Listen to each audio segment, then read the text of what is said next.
మోకరించుకెళ్ళినటువంటి వారు మోకరించండి. మోకరించలేని వారు దయతో మీ తలలో ఉంచవలసిందిగా ప్రభు పేట మీకు మనవి చేస్తున్నా.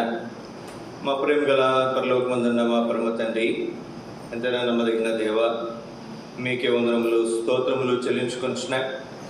మా ఆయుష్ మీరు పొడిగించారు, మరొకరిని మీరు మాకు అనుగ్రహించారు. మరి ఆగస్టు మాసంలో 25వ దినమున మొదటి ప్రవచనంగా ఈ మందిరంలో చేరి మిమ్మల్ని ఆరాధించడానికి మీరు చూపిన మీకు అపారమైన కృపను బట్టి మిమ్మల్ని నమస్తూ ఆరాధిస్తాం. ఈ సమయాన్ని మీరు మాకు ఆశీర్వాదకరంగా మీరు ఉంచుము. నా మటుకు నేను అపనమ్మకస్తున్న మీ కలువరి రక్త ప్రోక్షణ తెచ్చుకుంటుండగా మీరు కడిగిపోయి పరిశుద్ధపరచము. మీ ఆత్మను అభిషేకించు, మీ ఆత్మ స్వాతంత్రం మీరు అనుగ్రహించము. మీ మాట నా నోటు ఉంచుము. మీ నోటికి నన్ను ఘోరగా మాత్రమే ఉంచు. మీ చిత్తంలో లేని మాట ఒక్కటి కూడా నా నోటి నుండి వెడలు రాకున్నట్లుగా నన్ను పూర్తిగా మీ ఆధీనంలో, మీ స్వాధీనంలో మీరు ఉంచుకోండి. ఈ సమయాన్ని మీరు మాకు ఆశీర్వాదకరంగా మీరు ఉంచు, పరిశుద్ధపరచు, మేలుకై జ్ఞాపకం చేస్తాను. యేసు పరిశుద్ధ నామములో స్తుతించి ప్రార్థించి అడిగి వేడుకుంటున్నాము తండ్రి, ఆమేన్.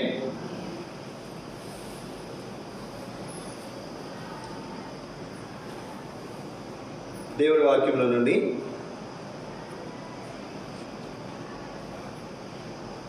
ఆరాధన అంటే ఏంటో, ఎందుకు ఆరాధించాలో,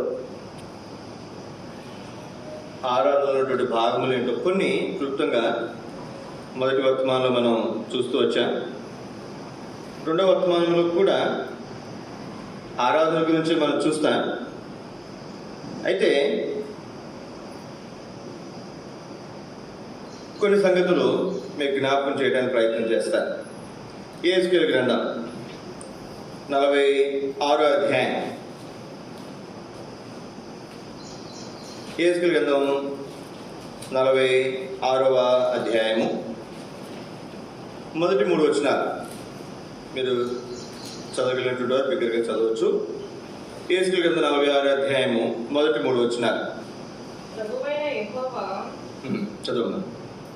సెలవిచ్చినదేమనగా, తూర్పు తట్టు చూచు లోపలి ఆవరణపు గుమ్మము పనిచేయు 6 దినములు మూయబడి ఉండి విశ్రాంతి దినములను అమావాస్య దినములను తీయబడి ఉండవలెను. ఏం చేయాలంటే అండి, 6 దినాలు పని చేసే 6 దినాలు మూయబడి ఉండాలంట. విశ్రాంతి దినమున తీయబడి ఉండవాలి. చదువు 2-3 వచనాలు కూడా. అధిపతి బయట మండపమునకు పోవు మార్గమున ప్రవేశించి గుమ్మపు ద్వారబంధముల దగ్గర నిలవబడగా, యాజకులు దహన బలి పశువులను సమాధాన బలి పశువులను అతనికి సిద్ధపరచవలెను. అతడు గుమ్మము దగ్గర నిలవబడి ఆరాధన చేసిన తర్వాత వెలుపలికి పోవును. అతడు గుమ్మపు దగ్గర నిలబడి ఆరాధన చేసిన తర్వాత వెలుపలికి పోవును. అయితే సాయంకాలం కాకమునిపే గుమ్మము మూయకూడదు. మరియు విశ్రాంతి దినములలోను అమావాస్యలలోను దేశజనులు ఆ తలుపు దగ్గర నిలవబడి యెహోవాకు ఆరాధన చేయవలెను. ఎప్పుడంటండి, ఎప్పుడు ఆరాధన చేయాలంట? విశ్రాంతి దినమున, అమావాస్య దినం. మనకు అమావాస్య గురించి మనం చూడట్లేదు. విశ్రాంతి దినం. తర్వాత 8-9 వచనాలు కూడా. అధిపతి ప్రవేశించినప్పుడు గుమ్మపు మంటపు మార్గమున ప్రవేశించి అతడు ఆ మార్గమునగానే వెలుపలికి పోవలెను. ఆ మార్గంగానే వెలుపలికి పోవాలి. అయితే దేశ జనులు నియామక కాలములయందు యెహోవా సన్నిధిని ఆరాధన చేయుటకై వచ్చినప్పుడు ఉత్తర గుమ్మపు మార్గముగా వచ్చిన వారు దక్షిణపు గుమ్మపు మార్గముగా వెళ్ళవలెను. దక్షిణ గుమ్మపు మార్గమున వచ్చిన వారు ఉత్తరపు గుమ్మపు మార్గమున వెళ్ళవలెను. తాము వచ్చిన దానినే ఎవరునూ తిరిగిపోక అందరూ తిన్నగా వెలుపలికి పోవలెను.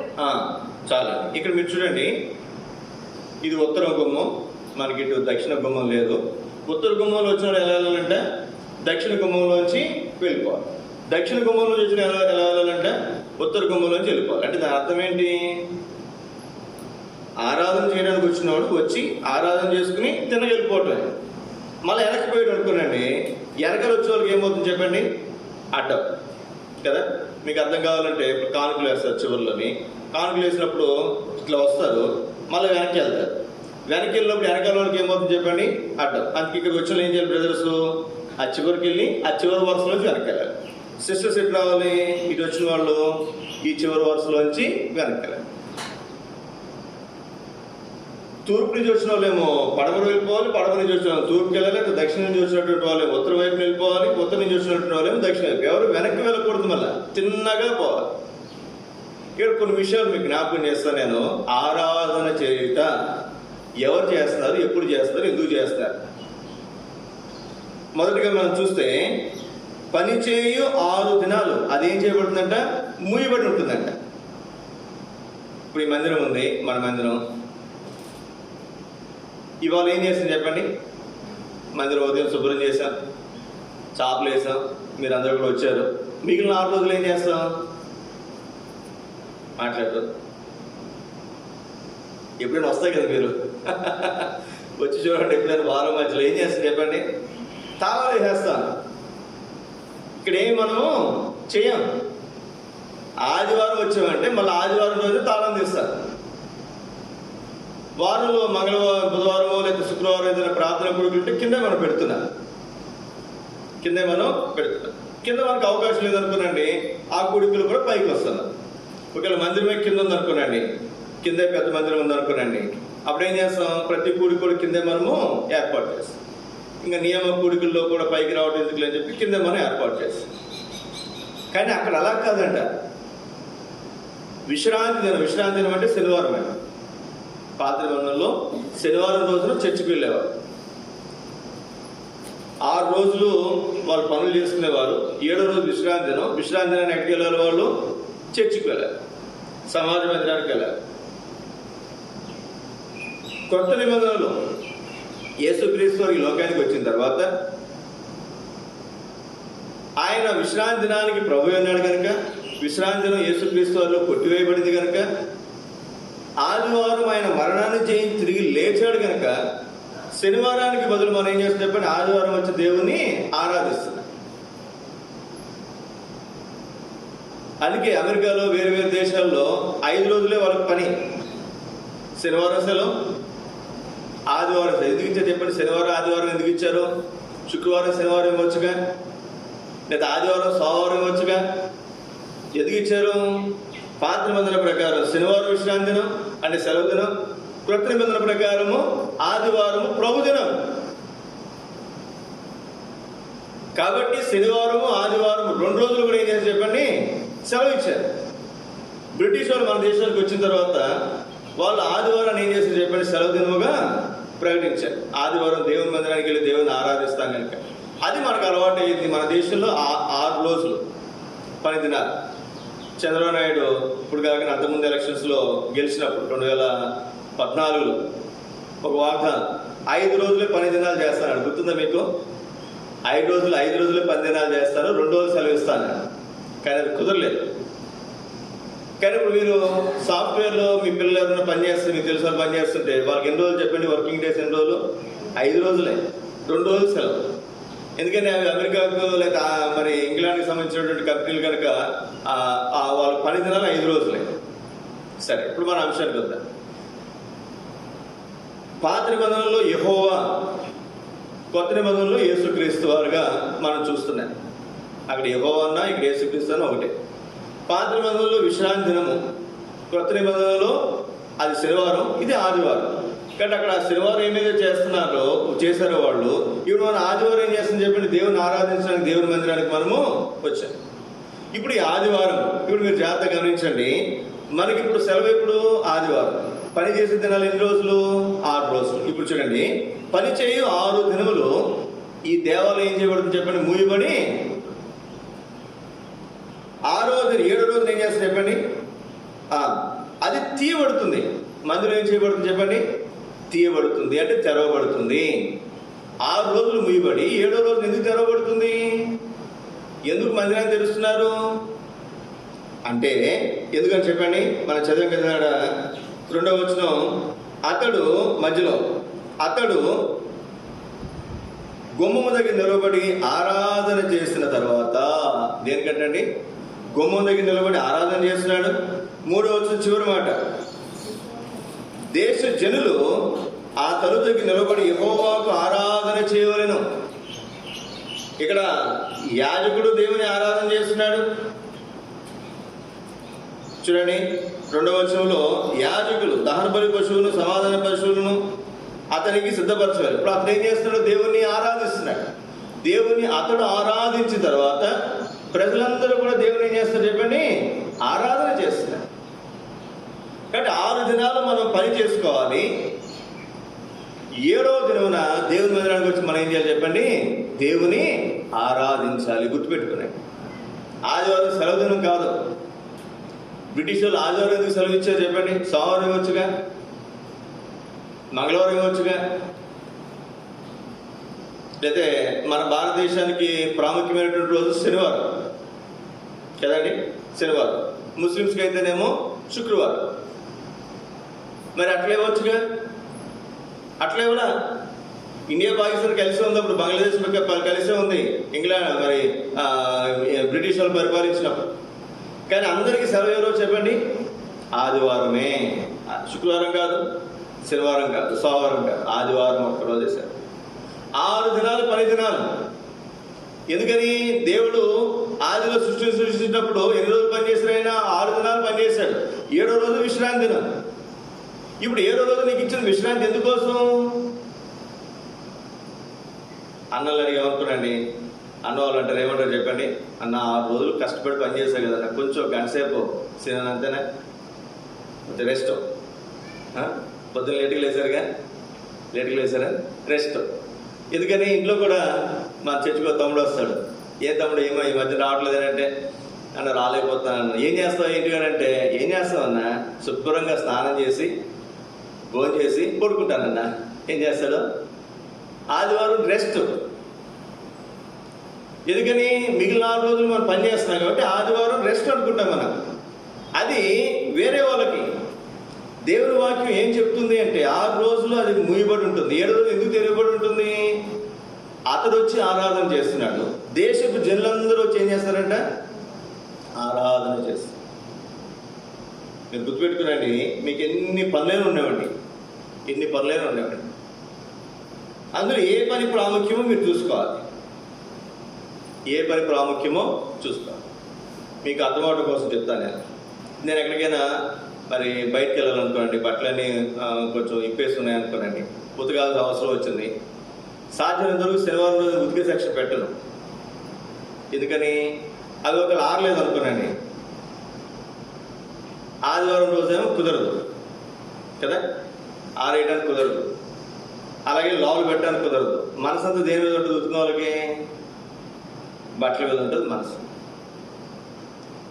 అందుకే శనివారం పెట్టుకోం పనులేవి కూడా. సాధ్యమైనంత వరకు సోమవారం నుంచి శుక్రవారం వరకు పనులు పెట్టు. ఎందుకని? ఆదివారం ప్రాముఖ్యమైనటువంటి రోజు. ఎప్పుడైనా మీరు వచ్చారు ఉదాహరణకి, ఇక్కడ బట్టలు ఆరేసి ఉన్నాయనుకోనండి, ఎలా ఉంటుంది చూడటానికి? మాట్లాడదాం. ఎప్పుడు ఉన్నాయి అట్లా? ఎప్పుడు ఉన్నాయా? ఉండవు. మేము మనుషులమే, మాకు పనులు ఉంటాయి, మాకు బాధ్యతలు ఉంటాయి, మేము ఊర్లో వెళ్ళాల్సిన పనులు ఉంటాయి, పరిచయం ఉంటుంది, ఇంకోటి ఉంటుంది. అయినా ఏది ప్రాముఖ్యం చెప్పండి? నా దగ్గర 10,000 ఉన్నాయండి. 10,000 నేను ఒక వస్తువు కొనుక్కోవాలి. ఉదాహరణ అనుకుందాం, బండి రిపేర్ చేయించాలి, పిల్లలు ఫీజులు కట్టాలి, హాస్పిటల్ తీసుకెళ్ళాలి ఒకరిని. ఈ 4 పనులు ఏది చేస్తాం మనం? ముందు రిపేర్ చేయించుకుంటామా? పిల్లల ఫీజులు కడతామా? ఏం చేస్తా చెప్పండి? ఎవరికి బాగాలేదు వాళ్ళని హాస్పిటల్కి తీసుకెళ్ళాలి. ఏది ప్రాముఖ్యమైనదో మనం ఏం చేయాలి? ఉన్న వాటిలో మనం చూసుకోవాలి. ఈరోజు ఆదివారం ఉదయం లేచిన వెంటనే అసలు ఏమేమి పనులు ఉన్నాయో చూసుకోలేండి. ఏముంటాయి? ఖచ్చితంగా బట్టలు ఉతుక్కోవడం పని ఉంటుంది. ఉంటుందా? అక్కడ చెప్పాలి కదా. ఇల్లు శుభ్రం చేసుకోవాలి. వారం రోజులు 6 రోజులు పనులు చేస్తున్నారు కాబట్టి ఆ రోజు పనులు చేసుకోవడానికి ఇల్లు కొంచెం పని కనపడుతుంది. లేదా ఇంకో పని ఉంటుంది. లేదా 6 రోజులు ఇంట్లో లేం కదా, పిల్లలు సరిగా వండి పెట్టలేదు, వాళ్ళకి ఏదో బిర్యానీయో లేదా ఏదో కూర చేస్తామని ఆలోచన వస్తుంది. రకరకాల ఆలోచనలు. ఆ తర్వాత చివరిలో ఏముంటుంది, మనకి ఏం కనబడుతుంది? మందిరానికి వెళ్ళాలి. ఈ 5 ఏది ప్రాముఖ్యమైంది? ఇక్కడ కూర్చున్నారు మీరు మంచోళ్ళుగా చెప్తున్నారు అనుకోండి. సహజంగా ఏముంటుంది చెప్పండి? ప్రతిరోజు వెళ్ళేదే కదా మందిరానికి. అదే చేస్తారు చెప్పండి, బట్టలు దుక్కోవటం, లేదా ఇంకోటో, లేదా బట్టలు తీసుకుని వెళ్ళిపోదాలే పని. కొంతమంది అయితే పొద్దున్న లేస్తారు, ఆదివారం పనులన్నీ చేసుకుంటారు, చక్కగా మందిరానికి వస్తారు, ఫ్యామిలీలు కూర్చుంటారు. చెప్పండి ఏం చేస్తారు? ఏం చేస్తారు చెప్పండి? నిద్రపోతారు. ఒక కునికేస్తే కానీ ఒక వర్తమానం నిద్రపోతారు. ఇంకో వర్తమానానికి ఏం చేస్తారు చెప్పండి? వాక్యం ఉంటారు. కొంతమంది నైట్ డ్యూటీ చేస్తారు, వాళ్ళని నేను తప్పుగా మాట్లాడట్లేదు. ఆదివారం ఉదయమే పనులు పెట్టుకోవటం కంటే మిగిలిన రోజులు పనులు పెట్టుకురండి, జ్ఞాపకం పెట్టుకురండి. ఇక్కడ రాసినటువంటి నా మాటలు చెప్పట్లేదు. పని చేయు 6 దినాలు అది మూయబడుతుందంట. 7వ రోజు ఏం చేయబడుతుందంట? అది తెరవబడి ఉంటుందంట. ఎందుకు తెరవబడి ఉంటుంది అంటే మనం వెళ్ళి ఆరాధన చేయడానికి. ఎందుకు మనం వెళ్ళి ఆరాధన చేయడానికి. 9వ వచనం కూర్చోండి. అయితే దేశజనులు నియామక కాలముల యందు యెహోవా సన్నిధిని ఆరాధన చేయుటకే వచ్చినప్పుడు, నియామక కాలము, మీరు నాకు ఆదివారం కుదరదండి, నా ఇష్టం వచ్చినట్టు వస్తాను, నేను నాకు సోమవారం కుదురుద్ది, నేను ఎప్పుడు వచ్చి ఆరాధన చేస్తానంటే ఉంటుందా? ఇంకా కావాలంటే తాళం వచ్చి మీరు ప్రార్థన చేసుకొని చెప్తామంటే. మీరు ఎప్పుడైనా మీ విడి రోజులు వచ్చారనుకోరండి, ప్రార్థన చేసుకుంటామంటే సరే అమ్మ తాళాలు తీసుకుని వెళ్ళి ప్రార్థన చేసుకుని రండి అని చెప్తాం. ఆరాధన చేసుకుని రమ్మని చెప్తామా? ఆరాధన చేయడానికి మీరు వస్తారా? ఆదివారము ఆరాధన, గుర్తుపెట్టుకోండి. ఏం చేస్తారంటే ఇక్కడ యెహోవా సన్నిధిని నియామక కాలములో, నియామక కాలం ఉంది, నియామక సమయం ఉంది. ఆరాధన ఉదయం 10:30 గంటల నుంచి మధ్యాహ్నం 2 గంటల వరకు. ఈ టైంలోనే మనం వచ్చి ఆరాధన చేస్తాం. ఉదయం 9కి వచ్చారు, ఒకరెవరో 10కి వచ్చారు. 10కి వస్తే చెప్పానమ్మా మాది 10:30 అవుతామా, మా ప్రజలందరూ కూడా విఐపీస్ అమ్మా, 10:30 నేను చెప్తాను, వాళ్ళు 11కి వస్తారమ్మా అంటే, సరే మాస్టర్ గారు ఒక 5 నిమిషాలు వస్తామన్నారు. వాళ్ళకి వాళ్ళు రాలా. ఎందుకని? వాళ్ళకి ఏదో పని ఉన్నట్టుంది పాపం. 10కి ఇంకెక్కడ ఆరాధనతో చూసుకుని వాళ్ళు వెళ్ళిపోయి ఉంటారు బహుశా. వాళ్ళు వచ్చారు కదా అని చెప్పి మొదలుపెట్టేస్తాం 10కి. మీరు రావాలి కదా, విఐపీస్ మీరు రావాలి కదా. 10:30కో 11కి మనం స్టార్ట్ చేస్తాం. ఒక కాలం ఉంటుంది, నియామక కాలం అనేది ఒకటి ఉంటుంది. అర్థమవుతుందంటే ఆరాధన చేయడానికి కూడా ఏముందంటే ఇక్కడ బైబిల్ నేను ఎప్పుడు చెప్పే మాటలు కాదు, అది దేవుని వాక్యాలు మీకు జ్ఞాపకం చేస్తుంది. మళ్ళీ 9వ వచనం చూడండి, యేసుక్రీస్తు కింద 46:9. అయితే దేశజనులు నియామక కాలముల యందు యెహోవా సన్నిధిని ఆరాధన చేయుటకే వచ్చినప్పుడు, ఎప్పుడు వస్తారట? ఒక నియమించబడినటువంటి సమయంలో దేవుని మందిరానికి ఎందుకు వస్తారట? ఆరాధన చేయడానికి వస్తారు. 2 తలపుగా రండి, ఇర్మియా గ్రంథం 26వ అధ్యాయం 1వ వచనం నుండి.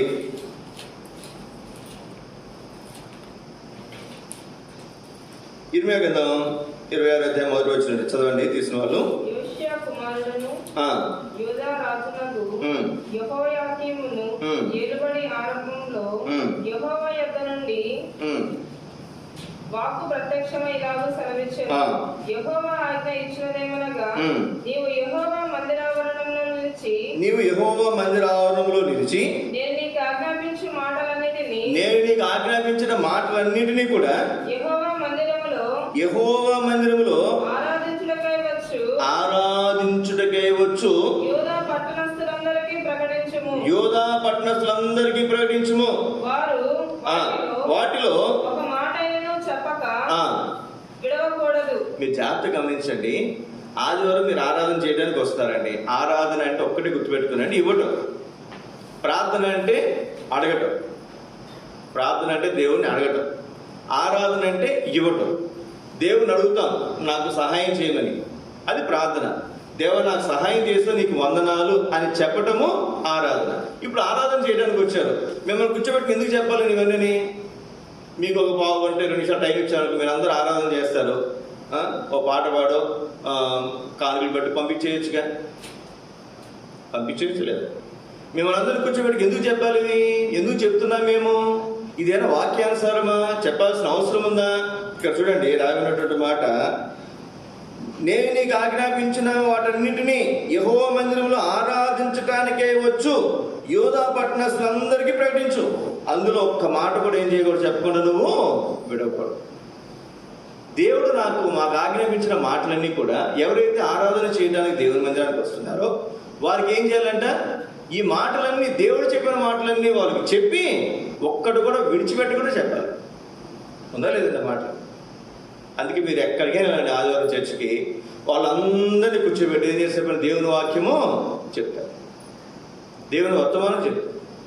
ఇంకా ఏం రాయబడింది 3వ వచనం, వారు దుర్మార్గమును బట్టి వారికి చేయదలసిన కీడును చేయక నేను సంతాపపడినట్లుగా వారు ఆలకించి తమ దుర్మార్గము విడిచితరేమో. వారు దుర్మార్గతను విడిచిపెట్టాలి, సన్మార్గాన్ని అనుసరించాలి. కాబట్టి నేను చెప్పిన మాటలు విని వాళ్ళు సన్మార్గాన్ని అనుసరిస్తారేమో. ఇది దేవుని ఆశ, ఇది దేవుని ఆశ. అర్థమవుతుందండి? చదవండి 5వ వచనం. మీరు నా మాటలు విని నేను మీకు నియమించిన ధర్మశాస్త్రం అనుసరించి నడుచుకున్నడనియు నేను పెందలకడ లేచి పంపుచున్న నా సేవకులకు ప్రవక్తల మాటలను అంగీకరించుడనియు నేను మీకు ఆజ్ఞేయగా మీరు వినకపోతిరి. చూడండి, దేవుడు ఏమంటాడు ఇక్కడ, అయ్యా నేను నా ప్రవక్తను పంపిస్తున్నా, పెందలాడికి పంపిస్తున్నా, వాళ్ళు పోయి మీకు ఈ మాటలు తెలియజేస్తుంటే వారు చెప్పే మాటలు మీరు ఏం చేయండి, వినండి. కొన్నిసార్లు మన ఆలోచన ఎట్లా ఉంటుందంటే, ఎప్పుడు ఈ పాస్టర్ గారు నా గురించి చెప్తాడు. ఎవరి గురించి చెప్తారు చెప్పండి? అసలు ఈరోజు ఎవరెవరు వస్తారో నాకేం తెలుసా? నాకేం కళ వస్తుంది రాత్రి, ఈరోజు పలానా అక్క వస్తుంది, పలానా అక్క వస్తుంది, పలానా అంకుల్ వస్తాడు, పలానా ఆంటీ వస్తుంది అని నాకేం తెలుస్తుందా? ఎవరు వస్తారో తెలియదు నాకు. మీకు ఏదైనా పనులు ఉంటాయో, లేదు మీరు అందరూ వస్తారో, మీరు ఎవరు నాగుతారో నాకు తెలియదు. దేవుడు నాకు ఇచ్చినటువంటి వర్తమానం నేను రాత్రి సిద్ధపరచుకుంటాను. మీరు వచ్చిన తర్వాత అప్పుడు పెద్ద పేపర్ తీసుకున్నా, ఈయన వచ్చాడు, ఈయనకి మాటలు చెప్పాలి, ఈయన వచ్చాడు, ఈయనకి మాటలు చెప్పాలి, ఈయన వచ్చిన ఈ మాటలు చెప్పాలని చెప్పి రాసుకుంటామా? ఏమండి? పెందలకడ లేచి నా ప్రవక్తలు ఏం చేస్తాను, నేను పంపుచున్నాను, వారు చెప్పే మాటలు మీరు వినాలి. అంటే అయితే మీరేం చేస్తారు, మీరు వినకపోతురి. కొంతమంది ఎట్లా ఉంటారంటే, అన్యులు దెబ్బలాడతారు. దేవుడు చూపించు, దేవుడు ఉన్నారంటాగా, దేవుడు చూపించు, నేను నమ్ముతా అంటారు. చూపించగలవా? ఏమండి? నేను అప్పుడు అతనికి ఏం చెప్పానంటే, అయ్యా నువ్వు నేను ఫోన్ మాట్లాడుకుంటాం, నా మాట నీకు వినపడుతుంది, ఎక్కడ ఉన్నావు నువ్వు, ఎలా పోతుంది మాట చూపించు. చూపించగలరా? చూపించలేదు. అంటే కొన్ని మన కళ్ళకు కనిపించవు, కానీ ఎలక్ట్రానిక్ పరంగా కొన్ని వస్తువులు అవి పెట్టుకుని మనం చూస్తే మాట ఈ శబ్ద తరంగాలు మరి వేరే తరంగాల కింద మార్చబడి అవి ఏమవుతుంది చెప్పండి, ప్రయాణం చేసి అవి వాళ్ళ శబ్ద తరంగాలుగా మారి అవి వాళ్ళకి వినపడతాయి. ఇదంతా కూడా క్షణాల్లో జరిగిపోతున్న సంగతి. అట్లాగే దేవుని సంగతులు, ఆత్మ సంగతులు ఆత్మకే గ్రాహ్యం, వాళ్ళకి అర్థం కాదు. ఇప్పుడు కొంతమంది ఎట్లా ఉంటారంటే, దేవుని సేవకులు చెప్తే వినరు, దేవుని వర్తమానికి చెప్తే వినరు. వాళ్ళకి ఏం చేయాలంటే దేవుడే దిగొచ్చి ఏం చేయాలి వాళ్ళకి చెప్పాలి. ఇది సాధ్యమేనా? ఇప్పుడు నేను పాస్టర్ గారిని అండి, నేను దేవుని సేవకుని. భక్సింగ్ గారికి దేవుడు ఒక సంఘ దర్శనం ఇచ్చాడు. ఇప్పుడు నేను సేవకుని, నాకు కూడా ఆయన సంఘ దర్శనం ఇస్తాడా? ఏమ్మా అక్క చెప్పండి, నాకు సంఘ దర్శనం ఇస్తాడా? నాకు ఒక సంఘ దర్శనం ప్రత్యేకంగా ఇస్తే నేను ఈ సహవాసం ఉన్నాను, నేను ఇంకో సహవాసాన్ని నేను స్టార్ట్ చేస్తాను. నాకంత ఆత్మీయత ఉంటే, నాకు దేవుడితో అంత సన్నిహిత సంబంధం ఉంటే దేవుడు నాతో మాట్లాడాడు. అట్లా కాకుండా నువ్వు భక్సింగ్ గారితో మాట్లాడు, నాతో కూడా మాట్లాడంటే మాట్లాడతాడా? అందరితోనే మాట్లాడు ఆయన. ఒక మాట ఆలోచించండి, మాట్లాడాలంటే ఒక స్థాయి ఉండాలి కదండి. కొంతమంది అయితే ఎట్లా అంటే, నాకు దేవుడు కనపడ్డాడు, నాకు దేవుడు మాట్లాడాడు, నాకు దర్శనం ఇచ్చాడు, నాకు అది ఇచ్చాడు, ఇది ఇచ్చాడంటే ఒకసారి చూసి మనం వాళ్ళ గురించి మనం వేరుగా అనుకుంటామే తప్ప ఉపయోగం ఏమాత్రం కూడా ఉండదు. దేవుడు దర్శనం ఇవ్వాలంటే ఒక ప్రత్యేకమైన సందర్భంలో ఇస్తాడు. నువ్వు ఒక హైందూరాలు అనుకో, లేకపోతే వేరే మతస్థుడు, లేదా యేసుక్రీస్తు అంటే నీకు తెలియదు, అప్పుడు నీకు దర్శనం ఇచ్చాడంటే నమ్మచ్చు. అర్థమవుతుందండి? నువ్వు యేసుక్రీస్తు నమ్ముకున్న తర్వాత నీకు దర్శనాలు వస్తున్నాయి, దేవుడు నీతో మాట్లాడుతున్నాడు, నీతో ప్రత్యక్షంగా నీకు కనపడుతున్నాడంటే అది మనం అంత సమంజసంగా మనం అంగీకరించదగినటువంటిది బహుశా కాకపోవచ్చు. ఒకవేళ మీకు ఎవరికైనా అట్లా కనపడితే, అట్లా మాట్లాడితే, మీకు ఆ స్థాయి ఉంటే ఆత్మీయ స్థాయి, దాని గురించి నేను తప్పుగా మాట్లాడట్లేదు. అయితే దర్శనాలు ఇవన్నీ కూడా అరుదు. ఆ దినాల్లో యెహోవాకు ప్రత్యక్షమవుట అరుదు, ఏలీకే ప్రత్యక్షము కాలేదు. కానీ ఇక్కడ మనం గమనించాల్సినటువంటి మాట, దేవుడు డైరెక్ట్గా మాట్లాడండి. గుర్తుపెట్టుకోండి, ఇదే మాట మీరు గుర్తుపెట్టుకోండి. దేవుడు నీతో డైరెక్ట్గా ఒక స్వరం వినిపించో, లేదా ఒక ప్రత్యక్షంగా కనపడో మాట్లాడు. అట్లాంటి పిచ్చి పిచ్చి కూడా మీరు సూచనలు పెట్టుకో. మరి ఎలా మాట్లాడతాడు? నువ్వు మందిరానికి వచ్చావు, నేను వాక్యం చెప్తున్నాను, చెప్పేది నేను కాదు, నీ కోసం దేవుడు ఏదైనా సిద్ధపరిస్తే దేవుని వర్తమానికుల ద్వారా దేవుడు మాట్లాడతాడు. లేదు, మీకు ఏదైనా బాధ అనిపించింది, కష్టం ఉన్నారు, ఇంటికాడ ఫోన్ తీసుకున్నారు, ఏదో దేవుని వాక్యం పెట్టుకున్నారు, ఎవరో వాక్యం చెప్తున్నారు, వాళ్ళకి మీరు ఎవరో తెలియదు, వాళ్ళ ద్వారా దేవుడు మాట్లాడతాడు. లేకపోతే నీ ఇరుగు పొరుగులు ఎవరో క్రైస్తవులు ఉన్నారు, వాళ్ళు మీ ఇంటికి వచ్చారు, వాళ్ళ ఇంటికి వెళ్ళావు, వాళ్ళు ఏదైనా కొన్ని ఆదరణకరమైనటువంటి మాటలు నీకు తెలియజేస్తారు. అట్లా దేవుడు మాట్లాడతాడు. అంతేగాని డైరెక్ట్గా దేవుడు డైరెక్ట్గా దిగొచ్చి నీతో మాట్లాడు, నాతో మాట్లాడు. ఇప్పుడు మేము కూడా దేవుడు నాతో ఈరోజు ఈ వర్తమానం చెప్పు అని దేవుడు డైరెక్ట్గా నాతో చెప్పాడా? ఈరోజు నా ఆరాధన గురించి చెప్పమని చెప్పాను నాతో ఏమన్నా? దేవుని ఆత్మ ప్రేరేపణ నాకు అనిపించినప్పుడు, సరే మన ఆదివారం అనే వర్తమానం మనం మాట్లాడాం కనుక ఆదివారం, ఎందుకు ఆదివారం వస్తున్నారు మందిరానికి? ఆరాధన చేయడానికి వస్తున్నారు కాబట్టి ఆరాధన గురించి మనం పంచుకుంటే బాగుంటుందని దేవుని ఆత్మ ప్రేరేపణ నాకు ఇస్తే, అప్పుడు నేను ఈ వాక్యాలు కొన్ని ధ్యానం చేసుకుని మీకు తెలియజేస్తున్నాను. నేను ఇందులో మీకు అవసరమైనటువంటి మాటలు ఏమైనా ఉంటే దేవుడు మీకు తెలియజేస్తాడు. ఇది దేవుడు మనతో మాట్లాడే విధానం.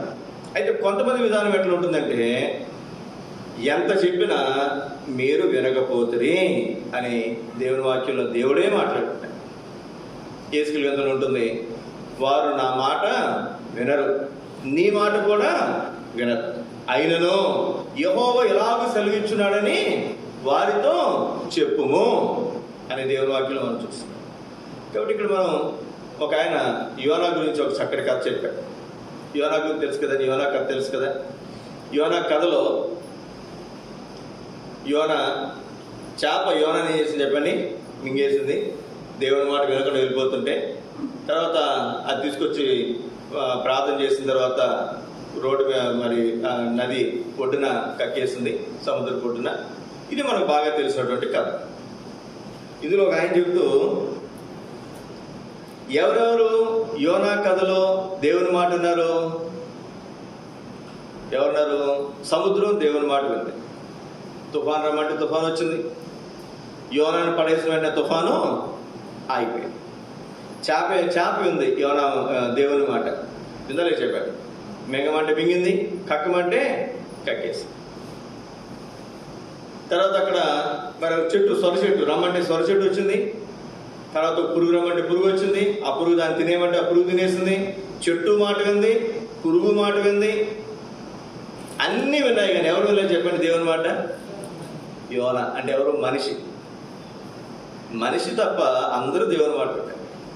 పేతుని వలయమన్నప్పుడు చేపలన్నీ ఏం చేసి చెప్పాడు? వలలోనికి చేపలు మాట విన్నాయి, జంతువులు మాట విన్నాయి, పక్షులు మాట విన్నాయి. దేవుని మాట వినని ఎవరు? మనుషులు. జ్ఞాపకం పెట్టుకుందాం ప్రియ సోదర సోదరి, మధ్యాహ్న కాల సమయంలో మన దేవుని బిడ్డలుగా ఉన్నాం.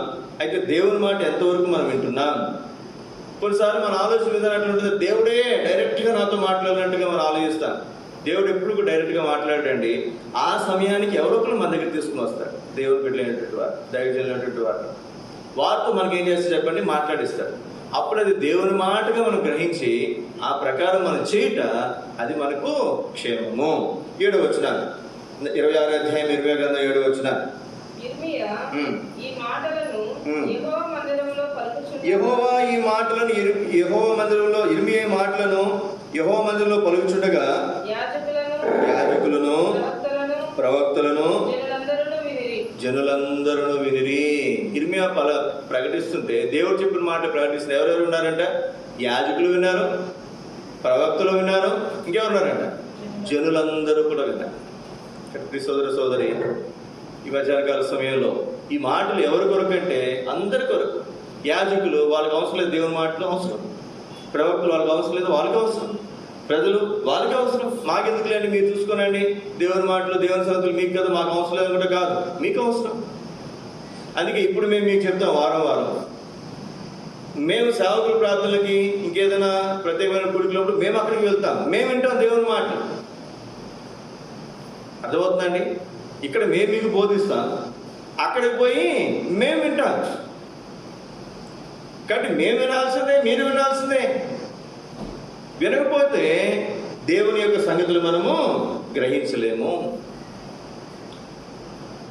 రండి, ఇందాక మనం చదివినటువంటి భాగం ప్రార్థన అనంతరము ఏమని చెప్పండి? దేవుని స్తుతి. ఇందాక మనం చదువుకున్న సమయంలో 2వ గ్రంథం 15వ అధ్యాయం 31వ వచనం. ప్రార్థన చేశాడు, వెంటనే ఆరాధించు స్థలానికి దావీదు నడిపించబడ్డాడు.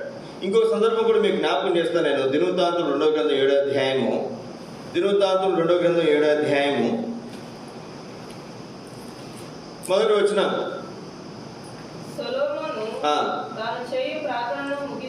చాలండి. ప్రార్థన చేయటం ముగించగానే 3వ వచనం. అగ్నియు యెహోవా తేజస్సును మందిరము మీదకి దిగగా చూచి ఇశ్రాయేలులందరూ సాష్టాంగ నమస్కారం చేసి యెహోవా దయాళుడు, ఆయన కృప నిరంతరము ఉండునని చెప్పి ఆయనను ఆరాధించి స్తుతించిరి. ఏం చేస్తారంటే ఆయన ఆరాధించి. ఎప్పుడైతే ప్రార్థన ముగిస్తున్నారో వెంటనే ఏమొస్తుందంటే అక్కడ ఆరాధన, స్తుతి. చాలా మంది జీవితాల్లో ఆరాధన, స్తుతి ఉండదు. ఉదాహరణకి పొద్దున్న లేచాడు, ఎవరు అడుక్కున్నారు వచ్చాడు, వాడు వచ్చి ఏమంటారు చెప్పండి? ఏమంటాడమ్మా? మీరు ఎప్పుడు వెళ్ళా? అమ్మ ముద్దుంటే వెయ్యమ్మా. నిన్న రాత్రి మన ఇంట్లో ఏదో శుభకార్యం జరిగింది, బిర్యానీ కర్రీ అంతా చాలా మిగిలిపోయింది, అందరికీ సదరేసాం, ఇంకా మిగిలింది. వీడు పొద్దున్నే వచ్చాడు, ఏం చేస్తా చెప్పండి? ఆ పలావో చికెన్ కర్రీయో మిగిలింది ఏం చేస్తాం? వాడికి పెడతారు. వాడు పచ్చడి ఏది అడుగుతారు, అన్నం పెట్టిన తర్వాత ఏమడుగుతారు చెప్పండి? ఏదైనా కొంచెం పచ్చడి ఉంటే ఏమంటాడు? కూర ఏమంటాడా? పెరుగు ఏమంటాడా? అడగడు. మనకి మిగిలిని అన్నీ పెట్టాం. వాడు రాదో చక్కగా వాడు శుభ్రంగా తిన్నాడు. మళ్ళీ రేపు ఉదయం వచ్చాడు. రేపు ఉదయం వచ్చి ఏమంటారు చెప్పండి? ఏమంటారు? మన దగ్గర ఏమంటారు చెప్పండి? అమ్మా నీకు వందనాలమ్మా అంటాడా? మాట్లాడతాం. ఏమంటారు చెప్పండి? మళ్ళీ వచ్చి ఏమంటారు చెప్పండి? అమ్మ ముద్దుంటే. చాలా మంది ఇలాగ ఉంటారు దేవుని దగ్గర. వీళ్ళ పని ఏంటంటే అడుక్కోవడే పని. పొద్దున్న లేచిన వెంటనే ప్రార్థన చేస్తారు. మంచిదే, చేయండి, తప్పేం కాదు, నేను చెప్తా, ప్రార్థన చేయడం తప్పని చెప్పట్లా. వీళ్ళు చేసేది ప్రార్థనే. ఇవాళ ప్రార్థన చేస్తారు, సాయంత్రం ప్రార్థన చేస్తారు, రాత్రి ప్రార్థన చేస్తారు, పొద్దున ప్రార్థన చేస్తారు, మళ్ళా తర్వాత ప్రార్థన చేస్తారు. ప్రతిరోజు అడగటమే వాళ్ళ పని. అడుగునాడు వస్తే మనకి ఎంత చిరాగా అనిపిస్తుంది చెప్పండి? అబ్బా మంచిగా వచ్చాడు అనుకుంటావా? ఇల్లు చేతులు కాళ్ళు లేవంటాం మనం, అవునా కదా? దేవుడు కూడా మనం చూసి అట్లాగంటే. కాబట్టి ఏం చేయాలి? ఇది మనం చాలా జాగ్రత్తగా గమనించాలి. రండి, ఒక మాట మీకు జ్ఞాపకం చేస్తారు. ఏం చేయాలి దేవుని దగ్గరికి? మరి ప్రార్థన చేయడం మానేసేయాలా? ఏదో సంవత్సరం ఒకసారి ప్రార్థన చేయాలా? అమావాస్యకి పౌర్ణమికి ప్రార్థన చేయాలా? ఎప్పుడు ప్రార్థన చేయాలి? పిలుపులకు రాసిన పత్రిక 4వ అధ్యాయం 6వ వచనం. దేనిని గూర్చి చింతపడకుడు గాని ప్రతి విషయములోను ప్రార్థనా విజ్ఞాపముల చేత కృతజ్ఞతాపూర్వకముగా ఏం చేయాలంటే మీ విన్నపాలు దేవునికి తెలియదు. అడుక్కున్నాడు తెలియదు, నీకు వందనాలని చెప్పడం వాడికి తెలియదు. కానీ మనం మనుషులం, దేవుని బిడ్డలం, మనం దేవుని దగ్గరికి వచ్చి అడగటానికి వచ్చినప్పుడు ఏం చేయాలి చెప్పండి? ఈరోజు రాత్రి పడుకున్నాం, పొద్దున్న లేసాం, ఏముందయ్యా ఆయన దేవుని స్తుతించడానికి అంటే, రాత్రి దేవుడు సుఖనిద్ర ప్రసాదించాడు, మన ఆయుష్ పొడిగించాడు, మరొక రోజు దేవుడు మనకి ఇచ్చాడు. అయ్యా ఇంకొక రోజు ఇచ్చావయ్యా, నీకు వందనాలు. ఏం చేయాలి? ఫస్ట్ దేవుని ఏం చేయాలి చెప్పండి? స్తుతించాలి, వందనాలు చెప్పాలి దేవునికి. దేనికి చెప్పాలి? రాత్రి అంతా నన్ను కాపాడు, నా కుటుంబాన్ని, నా భర్త, నా బిడ్డలను కాపాడు, నీకు వందనాలు. మరొక రోజు మీరు మాకు ఇచ్చారు, మీకు వందనాలు. మాకు ఆరోగ్యం ఇచ్చారు, మీకు వందనాలు. చెప్పడానికి ఎన్నో అంటే రాత్రి పడుకునే ముందు ఈ రోజంతా మమ్మల్ని కాపాడు, నీకు వందనాలు. ప్రతివేళ కీడు నుంచి ప్రమాదం నుంచి తప్పించే నీకు వందనాలు. వాళ్ళ క్షేమంగా ఇంటికి తీసుకొచ్చే నీకు వందనాలు. దేవునికి వందనాలు చెప్పడానికి చాలా విషయాలు ఉంటాయి. అప్పుడు దేవునికి వందనాలు చెప్పిన తర్వాత అప్పుడు ఏం చేయాలి చెప్పండి? మనం ఒక ఎమ్మెల్యే దగ్గరికి, ఎంపీ దగ్గరికి వెళ్ళాం, అంతకుముందు ఏదో కష్టం మంది వెళ్ళాం, అడిగాం, వాడు మనకు మేలు చేసాడు. మళ్ళీ ఏం చేస్తుంది చెప్పండి? ఫస్ట్ వెళ్ళగానే, అయ్యా చాలా వందనాలు అయ్యా, మీరు ఆ రోజు ఆదుకున్నారయ్యా, కాబట్టి మేము ఒడ్డున పడ్డాం, మీకు చాలా వందనాలు అయ్యా అని చెప్తే అతను సంతోషిస్తాడు. తర్వాత మనకి ఏదైనా కష్టం ఉందనుకో, అయ్యా కొంచెం ఇది కూడా చూడండి అయ్యా అంటే ఏం చేస్తే చెప్పాడు? అతను మన విషయమే చూసుకుంటాడు. అట్లాగే దేవుని దగ్గరికి మనం వచ్చినప్పుడు కృతజ్ఞతాపూర్వకముగా మనం చేసిన మేలుని బట్టి ప్రభువుని మనం స్తుతించి అప్పుడు మనకు కావాల్సిన ఏం చేయాలి చెప్పండి? మనం దేవుని అడిగేవారంగా మనం ఉండాలి. కాబట్టి ఇది మనం గమనించబద్దులమైన దావీదు మరి ఎప్పుడైతే ప్రార్థన చేశాడో ఆరాధన స్థలం ఉంటుందని చెప్పాను చూసారా? యోషువ 16 అధ్యాయంలో మనం చూస్తాం 2వ వచనంలో మరి బేతేలు ఆ స్థలం ఏం చెప్పండి? బేతేలు అని దేవుని వాక్యంలో మనం చూస్తాం. బేతేలు అనగా దేవుని మందిరము. అతడు ప్రార్థన చేసిన వెంటనే తను ఎక్కడికి అడుగు పెట్టాడంటే బేతేలులోకి అడుగు పెట్టాడు. బేతేలు అంటే దేవుని మందిరము. దేవుని మందిరంలో దాన్ని ఎందుకు ప్రవేశించాడు అంటే దేవుని ఆరాధించడానికి. అందుకే దావీదు జీవితంలో మనం చూస్తాం. దావీదు జీవితంలో యెహోవా మందిరంలోకి వెళ్ళుదామని జనులు నాతో అన్నప్పుడు నేను సంతోషించింది. దేవుని మందిరానికి వెళ్దామయ్యా అంటే మనం ఏమంటాం చెప్పండి? నీకంటే పని పాట లేదమ్మా, నువ్వు పో, మాకు ఎన్ని పనులు ఉన్నాయి అంట కదండి. ఉద్యోగాలు, ఎన్నో బాధ్యతలు ఉంటాయి. అట్లాంటిది మనకే అన్ని బాధ్యతలు ఉంటే దేశాన్ని, రాష్ట్రాన్ని పరిపాలించే వాళ్ళకి ఎన్ని బాధ్యతలు ఉంటాయండి? ఎన్ని బాధ్యతలు ఉంటాయి? దేవుని వాక్యంలో మనం చూస్తున్నా, దేవుని వాక్యంలో ఇక్కడ మన జ్ఞాపకం చేయబడుతున్నటువంటి మాట, ఈ సోదర సోదరి, దేవుని వాక్యంలో మనం చూస్తే ఎంత చక్కటి మాట చూడండి. దావీదు తనకున్నటువంటి ఆశ, దేవుని మందిరానికి వెళ్ళుదామని జనులు నాతో అయినప్పుడు నేను సంతోషించుతుని అంటాడు. ఎంత సంతోషం! ఎందుకని దేవుని మందిరానికి ఎందుకు పోతాడు అతను? చెప్పండి, ఎందుకు పోతాడు చెప్పండి? ప్రార్థన చేయడానికి వెళ్ళొచ్చు, నేను కాదట్లా. కానీ మొట్టమొదటిగా ఎందుకు పోతాడు చెప్పండి? దేవునికి స్తుతులు చెల్లించిన, దేవుని ఆరాధించిన. దావీదు జీవితంలో మనం చూస్తాం, తనకు మేలు జరిగినప్పుడు దేవుని స్తుతించాడు, తన కీడు జరిగినప్పుడు కూడా దేవుని స్తుతించాడు, ఆరాధించాడు. ఎక్కువ కీర్తనలు రాసింది ఎవరు చెప్పండి? దావీదే. ఎన్నో కష్టాల్లో తానుండి అయినా దేవుని ఏం చేస్తాడు చెప్పండి? కీర్తిస్తున్నాడు, ఆరాధిస్తున్నాడు. ఎంత గొప్ప అనుభవం!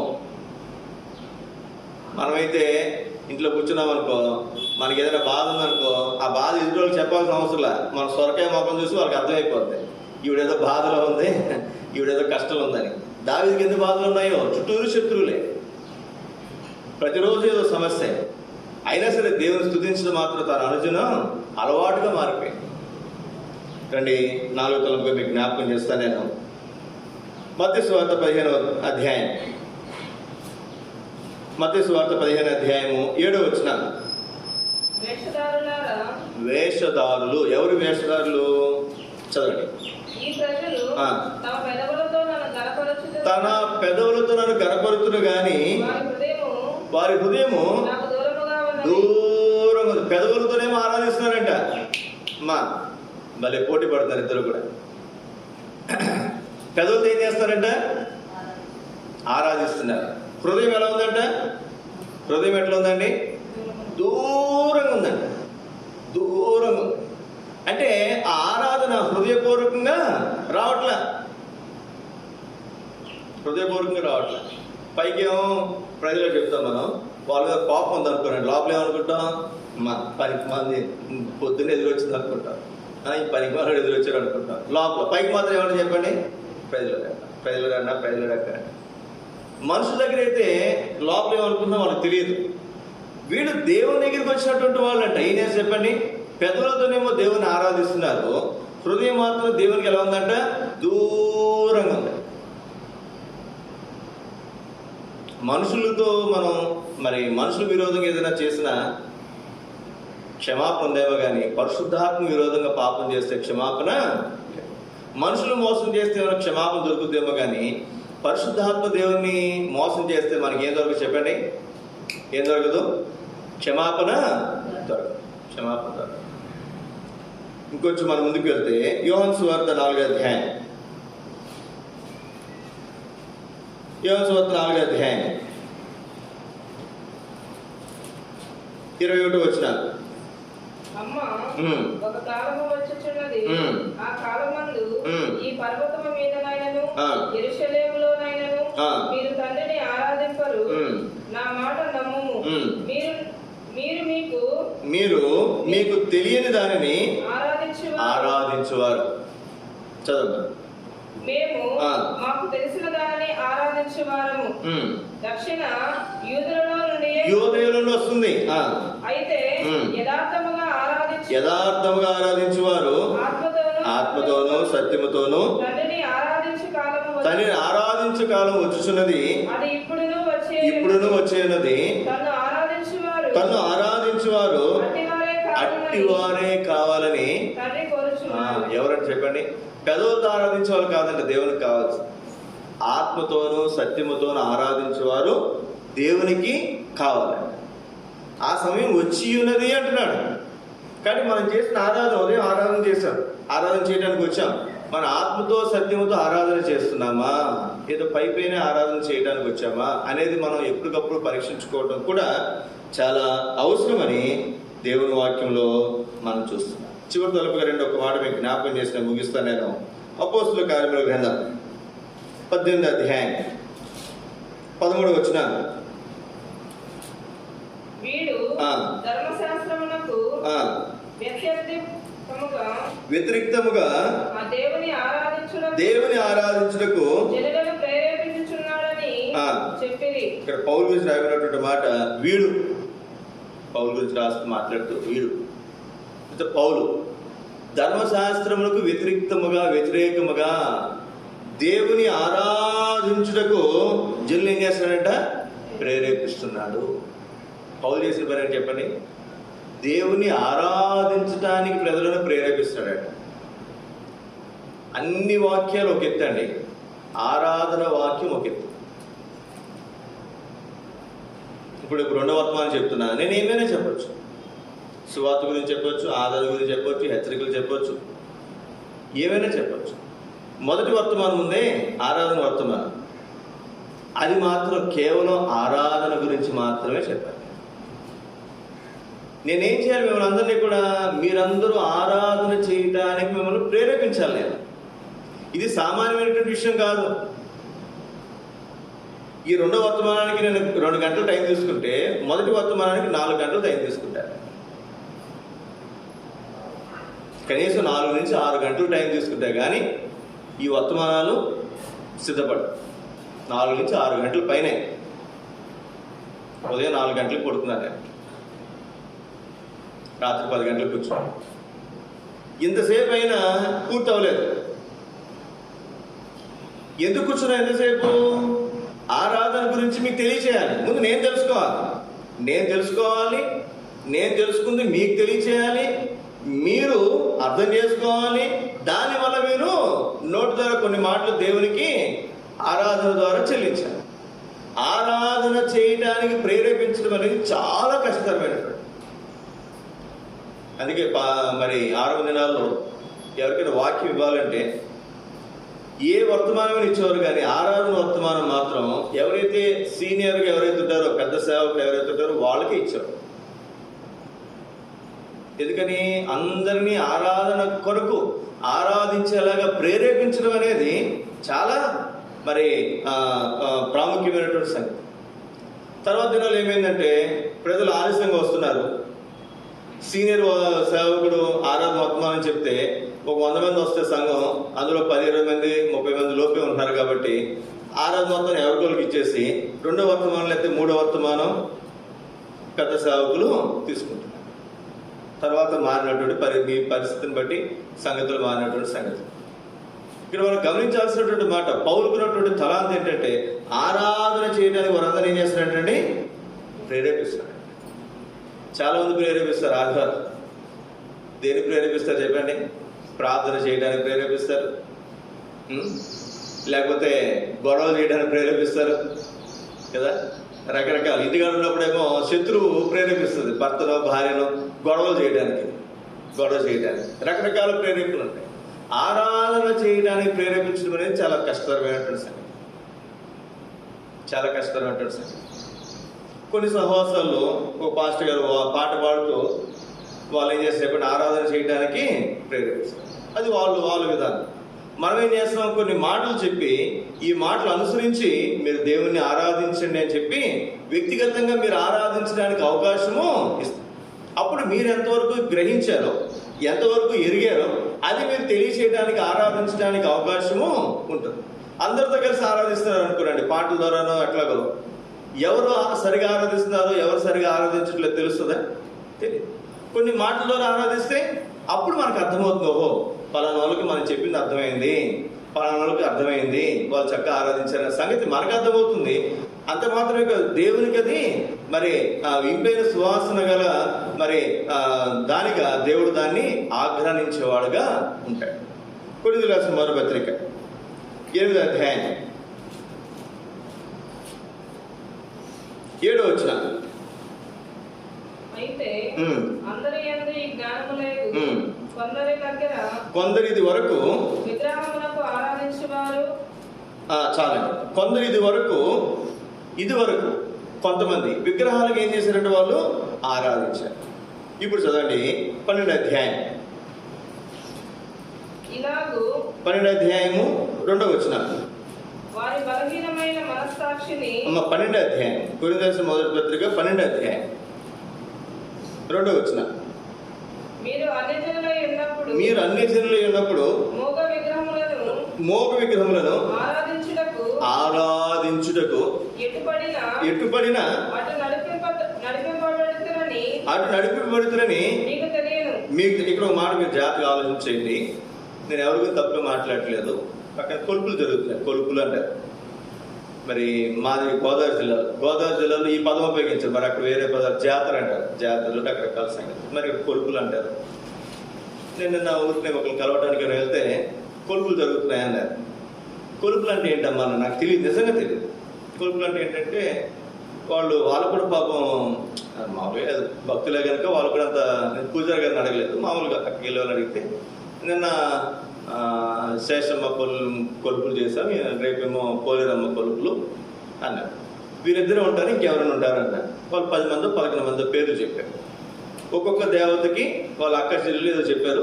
ఒక్కొక్క దేవతకు ఒక్కొక్క రోజు, చివరి రోజున ఈ రోజు రేపు వాళ్ళ పండగ. రేపు అందరు బంధువులందరూ పిలుచుకుంటారు. వాళ్ళందరికీ భోజనం ఏర్పాటు చేస్తారు. రకరకాల వాళ్ళ సంగతులు వాళ్ళు. రేపు పోలేరమ్మ కొలుపు. ఇప్పుడు మీరు చూడండి, మీరు జాగ్రత్తగా ఆలోచించేయండి. ఇప్పుడు ఇక్కడ చాలా గుళ్ళు ఉన్నాయండి. ఇక్కడ నుంచి మెయిన్ రోడ్ ఎంత మొత్తం 2 సందుల మధ్యలో ఈ 2 వీధుల్లోనే దగ్గర 7-8 గుళ్ళు ఉన్నాయి. ఒక్కొక్క దేవతకు ఒక్కొక్క గుడి. ఈవిడేమో పోలేరమ్మ, ఆవిడేమో శేషమ్మ, ఆవిడేమో ఇంకొకమ్మ, ఆవిడ ఇంకొకమ్మ. వీళ్ళందరూ అక్క చెల్లెలు, అందరూ దగ్గర ఉన్నారండి. మంచి. ఇప్పుడు అందరినీ పూజించరండి. కొంతమందికి పోలేరమ్మ అంటే నమ్మకం, కొంతమందికి ఇంకొక అమ్మ అంటే నమ్మకం. కానీ మొదటి రోజున అందరూ ఎక్కడికి పోయారు? ఒక అమ్మ దగ్గరికి పోయారు. 2 రోజులు అందరూ ఎక్కడికి పోయారు?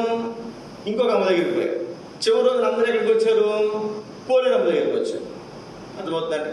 ఇప్పుడు రేపు పొద్దున ఏదో పండుగ ఉంది, కృష్ణాష్టమి ఏదో పండుగ అనుకుంటారు. రేపు అందరూ ఎక్కడికి వెళ్తారు? కృష్ణుడి గుడికి వెళ్తారు. శ్రీరామనవమి అనుకున్నాండి, అందరూ ఎక్కడికి పోతారు? రాములవారి గుడికి వెళ్తారు. వినాయక చవితి అనుకోండి, అందరూ ఎక్కడికి పోతారు? వినాయకుడి గుడికి వెళ్తారు. ఇక్కడ రాయబడినటువంటి మాట చూడండి, మీరు అన్ని జనులై ఉన్నప్పుడు మోగ విగ్రహములను ఆరాధించుటకు ఎటుపడినా అటు నడిపింపబడుతారని మీకు. ఎటు పడితే నడిపించబడ్డారు.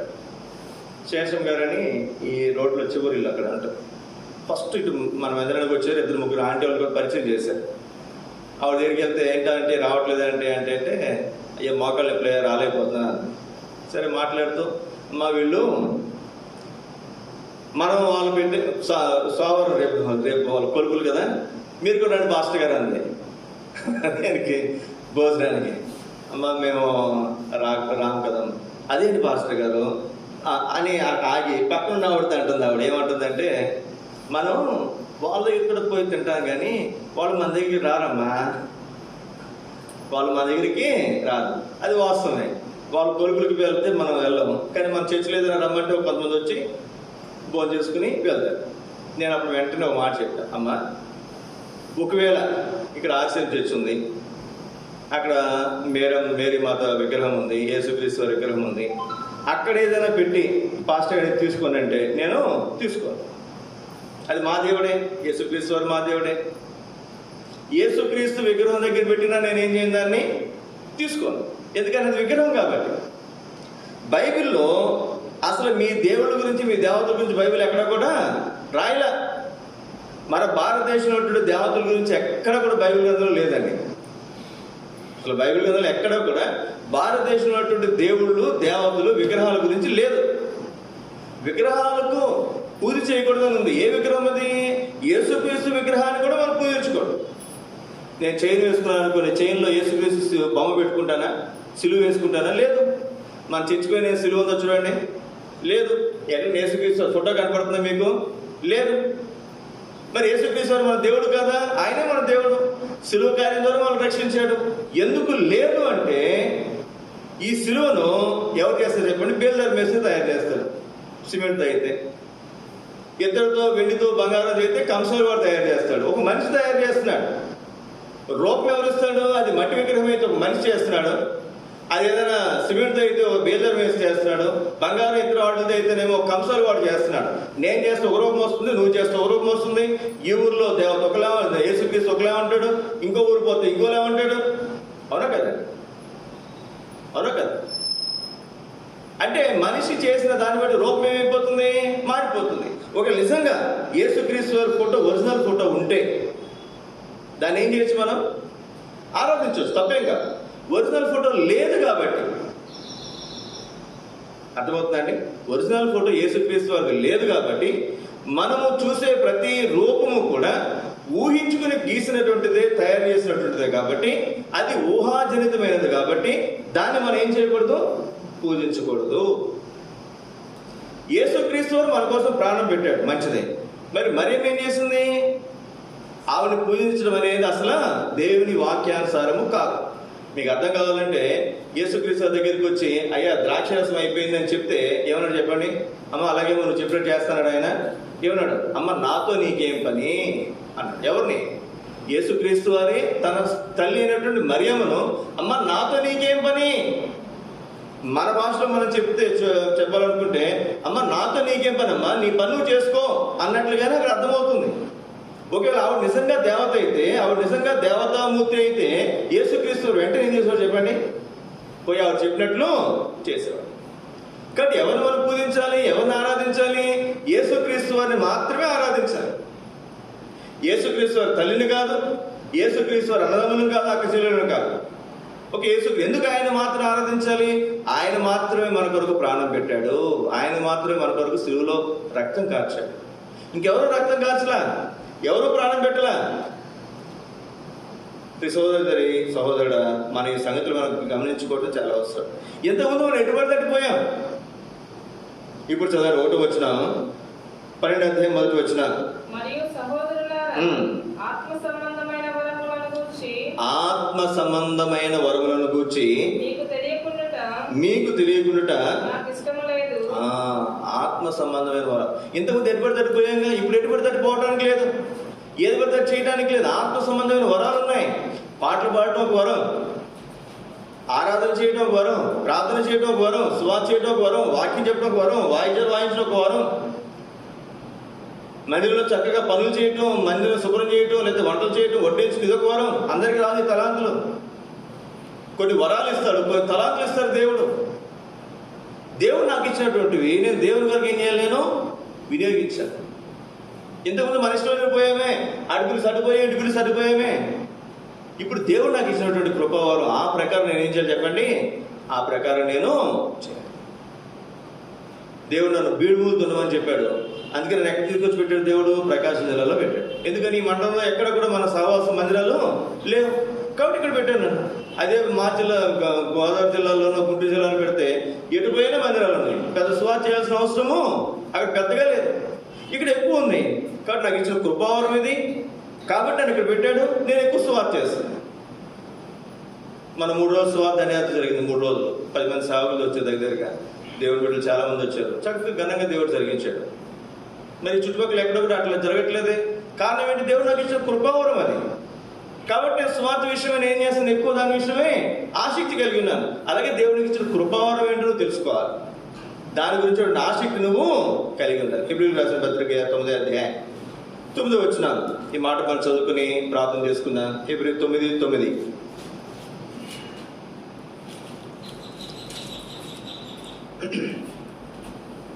ఆ గుడారము ప్రస్తుత కాలమునకు ఉపమానముగా ఉన్నది. ఈ ఉపమానార్థమును బట్టి మనస్సాక్షి విషయములలో ఆరాధకునికి సంపూర్ణ సిద్ధి కలగజేయలేని ఇక్కడ మీరు జాగ్రత్త గమనించండి. ఆరాధకునికి సంపూర్ణ సిద్ధి కలగజేయాలి. ఏం కలగజేయాలి? ఆరాధకునికి. నువ్వు ఆరాధించడానికి వచ్చావు, నేను ఆరాధించడానికి వచ్చాను, ఆరాధనకు వచ్చాం. మనకేం కలగాలి చెప్పండి? సంపూర్ణ సిద్ధి కలగాలి. ఉదాహరణకి మీరందరూ స్కూల్ స్టూడెంట్స్, నేను టీచర్ని, మీకు మంచిగా పాఠాలు చెప్పాను కదా, మీరు మంచిగా చదువుకున్నారు. మీరు ఎగ్జామ్ రాసేటప్పుడు మీరు ప్రతి ఒక్కరు ఏం చేయాలి? మీరు ఎగ్జామ్కి పూర్తిగా సిద్ధపడి ఉండాలి, ప్రిపేర్ అయ్యి ఉండాలి కదండి.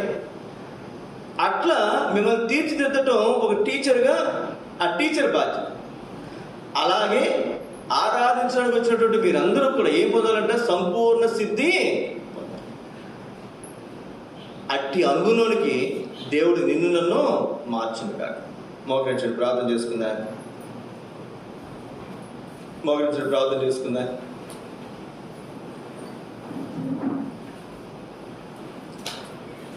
ప్రార్థన ముగింపు ఆరాధనతో